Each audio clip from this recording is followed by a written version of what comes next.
সকলকে স্বাগতম আমাদের স্পোকেন ইংলিশ কোর্সের দ্বিতীয় দিনে। আজ আমরা শিখব বিভিন্ন টেন্স নিয়ে এবং কিভাবে প্রশ্ন তৈরি করতে হয়। প্রস্তুত তো, চলো শুরু করি। সিম্পল প্রেজেন্ট টেন্স, সাধারণ বর্তমান কাল। প্রথমে শুরু করছি সাধারণ বর্তমান কাল বা সিম্পল প্রেজেন্ট টেন্স দিয়ে। উদাহরণ, দে প্লে ফুটবল, এটা বোঝায় যে তারা প্রতিদিন ফুটবল খেলে। এখন চলো প্রশ্ন তৈরি করি। Do they play football? দেখো, প্রশ্ন তৈরি করতে হলে ডু দে ব্যবহার করে শুরু করি। উত্তর হবে ইয়েস দে ডু বা no they don't. Present continuous tense, বর্তমান ক্রিয়াধারায় কালগ। এবার আমরা প্রেজেন্ট কন্টিনিউয়াস নিয়ে কথা বলি। উদাহরণ, she is reading a book, মানে সে এখন বই পড়ছে। Is she reading a book? প্রশ্ন করতে বলবো is she reading a book অথবা হোয়াট ইজ শি রিডিং, এর উত্তর হবে she is reading a book.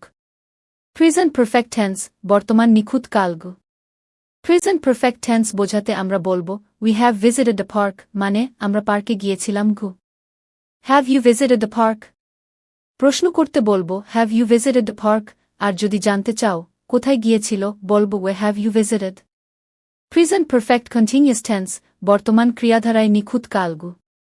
Present perfect continuous বোঝাতে আমরা বলবো she has been studying for 3 hours, অর্থাৎ সে 3 ঘন্টা ধরে পড়ছে।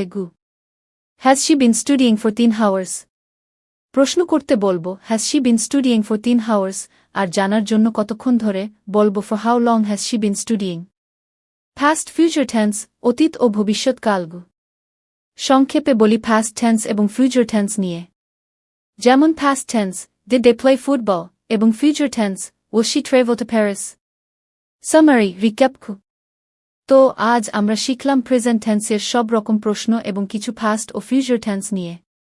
এবার তোমার কাজ হলো ভিডিওটি পজ করে ওয়ার্কশিট পূরণ করা। সম্পন্ন হলে কমেন্টে জানাও তোমার স্কোর। আজকের পাঠ এখানেই শেষ, আগামী দিনের ক্লাসের জন্য যুক্ত থাকো। বিদায়।